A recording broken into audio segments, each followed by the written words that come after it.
Hey everyone, welcome back to my channel. আজ আমি trade নিয়েছিলাম চোলা ফাইন্যান্সে 25 পিস বাই করেছিলাম। অর্ডার বুকটা আপনাদেরকে দেখিয়ে দিচ্ছি। আমি 25 পিসই বাই করেছিলাম 1152 টাকা 44 পয়সায়। 10টা 39 এই 10টা 39 সকাল 10টা 39 আমি বাই করেছিলাম। তো আনফর্চুনেটলি আজকে আমার সেভাবে মুভ করেনি। তো এর পিছনে কি লজিক ছিল, কি হিসাবে আমি বাই করেছিলাম সেটা আপনাদের সামনে তুলে ধরবো।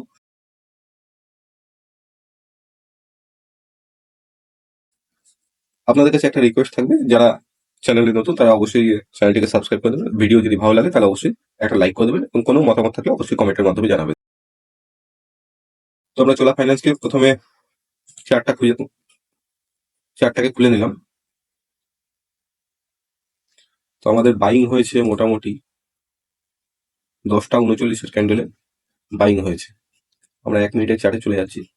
10টা 39, 10টা 39 মানে এই জায়গায়, মানে এইখানে আমাদের বাইংটা হয়েছে। এই জায়গায় আমাদের বাইং হচ্ছে। এর পিছনে কেন, কি লজিক ছিল, কেন বাই করলাম সেটা আপনাদেরকে একটুখানি বলে দিই। এটা ফার্স্টে আমরা 1 আওয়ার টাইম ফ্রেমে চলে যাচ্ছি।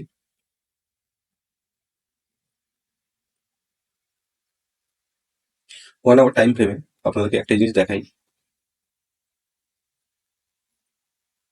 প্রথমত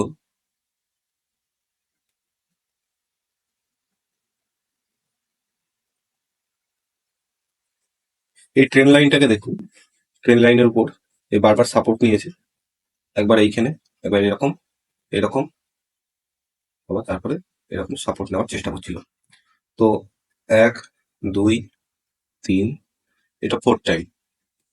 তো 4th টাইম আইদার এখানে ট্রেন লাইনকে ভেঙে দেবে, ভেঙে নিচে চলে আসবে, আর এই উপরের দিকে যাওয়ার চেষ্টা করবে। এটাই আমার কনসেপ্ট ছিল।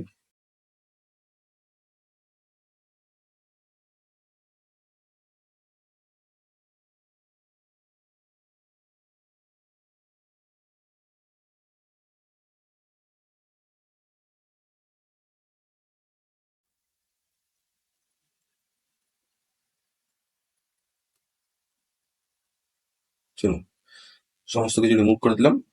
ওকে, এরপর আমার বাইং এর কারণ কেন ছিল?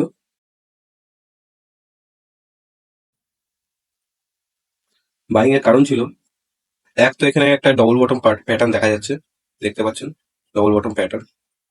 সেকেন্ড থিং, 5 মিনিটস ক্যান্ডেলে যদি চলে আসি, 5 মিনিটস ক্যান্ডেলে আসলে আপনারা একটা জিনিস দেখতে পাবেন। ধরুন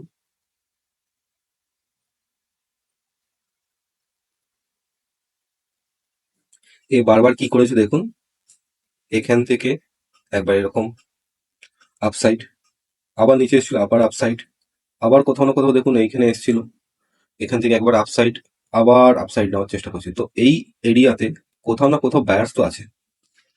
তো এইখানে কি হতে পারে, তো এখানে যারা বায়ার্স যারা রয়েছে তারা বারবার চেষ্টা করছে এটাকে পুশ করে উপরে নিয়ে যাওয়ার।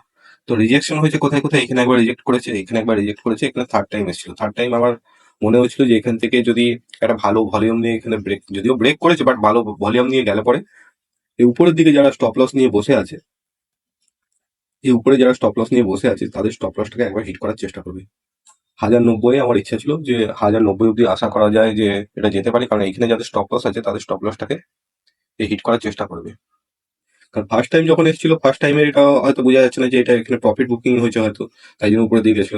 আবার এসেছিল, আবার হয়তো প্রফিট বুকিং হয়েছে, কিন্তু এখানে যখন 3rd টাইম এখানে এসেছিল নিচে, তো এইখানে প্রফিট বুকিং আমার তো মনে হচ্ছে না প্রফিট বুকিং হচ্ছে বলে, যার জন্য এটা আপসাইড হচ্ছে। কারণ যারা এখানে শর্ট করেছিল, শর্ট করে এখানে এসে হয়তো প্রফিট বুকিং করেছে, তাই কিছুটা উপরে গেছিল। তারপরে আবার ধরুন কিছু লোক এখানে হয়তো এন্ট্রি করেছে, এন্ট্রি করার পর আবার কিছু লোক হয়তো প্রফিট বুকিং করেছে।